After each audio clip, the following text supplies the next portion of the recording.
Hello दोस्त, मैं राजू। आज के इस नए वीडियो में आप लोग को स्वागत है। आज इस वीडियो में group D related important discussion करने वाले हैं कि जो आपका ग्रुप डी एग्जाम है, जो आपका एग्जाम डेट है, वो बहुत जल्द आपका अनाउंस किया जाएगा। इसलिए आपको तैयारी जो है बेहतरीन तरीके से करते रहना, आपको बीच में ब्रेक नहीं लेना है। देखिए, जो आपको ग्रुप डी एग्जाम 2021 में होने वाला है, उसमें आपको कितना अटेम्प्ट जो है लेना चाहिए, आपको कितना अटेम्प्ट तक होना चाहिए, जो आपका एक सेफ स्कोर रहेगा, जो आप अपने एग्जाम को सेव कर सकते हैं। चीज़ों के ऊपर बात करने वाले हैं। देखिए, कोई भी एग्जाम हो, ग्रुप डी हो चाहे एनटीपीसी हो, उसमें दो टाइप के स्टूडेंट होते हैं। पहले टाइप के वैसे स्टूडेंट होते हैं जो वो रिस्क नहीं लेते हैं, यानी वो बिना रिस्क, वो बिल्कुल रिस्क लेना नहीं चाहते, वो अपने एक्यूरेसी पर फोकस करते हैं। वो जितने क्वेश्चन चाहते हैं उतने ही क्वेश्चन जो है एग्जाम में अटेंड करके आते हैं। और दूसरे टाइप के वैसे कैंडिडेट हो जो रिस्क लेना चाहते हैं, रिस्क उठाना चाहते हैं, वो मैक्सिमम अटेम्प्ट देते हैं। तो इसमें किसको बेनिफिट होता है, किसको घाटा होता है, इसके बारे में बात करेंगे कि जो मैक्सिमम अटेम्प्ट लेने वालों को, या फिर जो जितना क्वेश्चन जानता है वो सोल्व करने वाला, उसको बेनिफिट या घाटा होता है। तो इसके ऊपर बात करने वाले हैं, और साथ में इस वीडियो में डिस्कशन कर लेंगे कि आपका कोई भी अगर जोन से बिलोंग करते हैं तो आपका ग्रुप डी एग्जाम 2021 में जो होने वाला है उसका आपका सेफ स्कोर क्या रहने वाला है, आपको सेफ स्कोर क्या रखना चाहिए, इसके ऊपर बात करेंगे। तो देखिए, जो मैंने दो टाइप के कैंडिडेट को बताया, दो टाइप का स्टूडेंट को बताया कि एक मैक्सिमम अटेम्प्ट लेने वाला और एगो बिना रिस्क लिए ही जो जितना क्वेश्चन आता है उसको सॉल्व करने वाला। देखिए, कोई भी स्टूडेंट हो, आपको दोनों तरह के प्रैक्टिस करना चाहिए। आपको एग्जाम से पहले दोनों तरह की प्रैक्टिस करना चाहिए। आप बिना रिस्क लिए, आपको रिस्क नहीं लेना है, बिल्कुल भी रिस्क नहीं लेना है। आपको एक्यूरेसी पर फोकस करना है। आप जितने क्वेश्चन जानते हैं उसी को सॉल्व कीजिए। ऐसा आप 4-5 मॉक टेस्ट दीजिए कि जितना क्वेश्चन जानते हो उसी को सिर्फ सॉल्व कीजिए, उसमें एक भी नेगेटिव नहीं कीजिए। अब देखिए उसमें कितना स्कोरिंग हो रहा है। फिर आप दूसरे टाइप के लीजिए कि आप मैक्सिमम स्कोर कीजिए, मैक्सिमम अटेम्प्ट कीजिए, और उसमें रिस्क लीजिए कि जो क्वेश्चन डाउट रहता है उसको भी सॉल्व करके देखिए कि मेरा कितना स्कोरिंग हो रहा है। आपको जिसमें ज़्यादा स्कोरिंग होता है, जिसमें बेनिफिट होता है, उसको आपको अटेम्प्ट कर सकते हैं, आपको एग्जाम हॉल में वैसा दे सकते हैं। लेकिन उसका जो प्रैक्टिस है वो अभी से ही करना है, ना कि आपको एग्जाम हॉल में जाके करना है।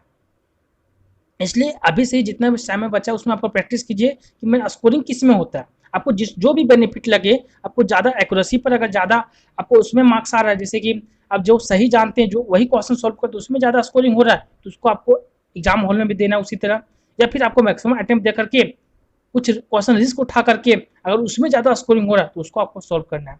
देखिए, जिसमें आपको बेनिफिट होता है उसी को आपको एग्जाम हॉल में सॉल्व करना चाहिए। अब बात करते हैं किसको बेनिफिट किसको घाटा होता है। देखिए, जो बिना रिस्क लेता है, यानी जो जितना क्वेश्चन सॉल्व करता है, सही सही जो सॉल्व करता है, उसको तो हमेशा बेनिफिट होगा। लेकिन उसको कब घाटा होता है, जब वो कम अटेम्प्ट करता है, जब वो कम में ही अटेम्प्ट करके रुक जाता है कि मैं उसको आगे सॉल्व भी नहीं करूँगा, और उससे कटअप जो है ऊपर चला जाता है, तो उसमें उसको समस्या आने लगता है। देखिए, अगर टफ शिफ्ट होता है तो बढ़ जाता है कुछ मार्क्स, लेकिन बहुत कम अटेम्प्ट करने से उसको फिर घाटा हो जाता है। और जो मैक्सिमम अटेम्प्ट देता है, जो रिस्क लेता है, उसको कब बेनिफिट होता है, कब घाटा होता है। जैसे कि मान लीजिए कोई एक ऐसे स्टूडेंट है जो रिस्क लिए, 3 क्वेश्चन पर रिस्क लिया, 3 क्वेश्चन में जान ही नहीं रहता, मतलब कुछ डाउट में था और उसको रिस्क करके वो सॉल्व किया।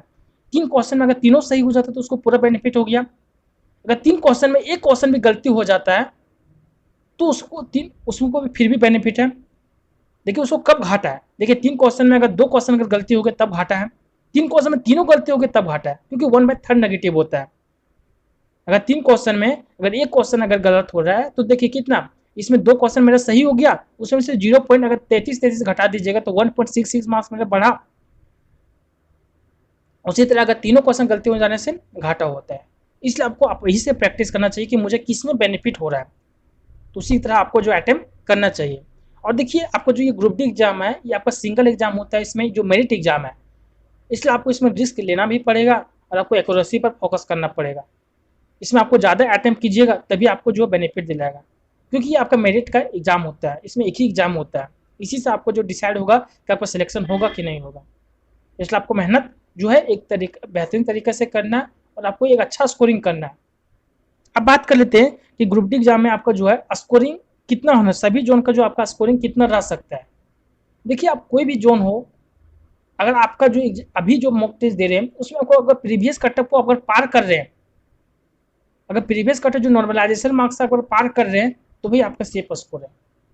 फिर भी अगर किसी कोई भी स्टूडेंट है जिसमें देखिए जनरल, ओबीसी, SC ST जितने भी EWS है, वो सभी अपना अपना अपना घटा लीजिएगा 4-5 मार्क्स, जो जितना जो घटता है उसमें से मैं जनरल का बता देता हूँ कि आपका सेफ स्कोर क्या रह सकता है।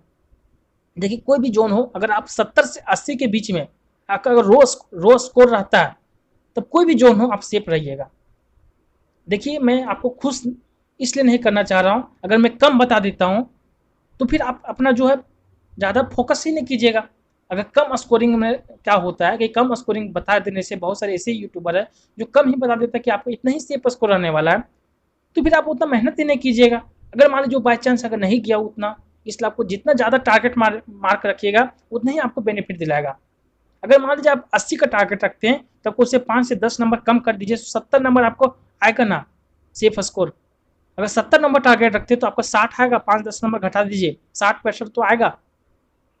आपको जितना टारगेट है तो उससे आपको 5-10 नंबर कम ही आता है, इसको आपको ध्यान में रखना है। इसलिए आपको कोई भी जोन हो, अगर 70 से 80 तक आपको जो बनता है रो स्कोर अगर आता है तो आप सेफ है। इसलिए आपको कोई भी ओबीसी SC ST उसमें आपको 4-5 नंबर घटा लीजिए, आपको हो जाएगा। तो फिर भी अगर कोई डाउट है तो इस वीडियो को नीचे कमेंट कीजिएगा। तो फिर मिलते हैं नेक्स्ट में, टेक केयर, जय हिंद, जय भारत।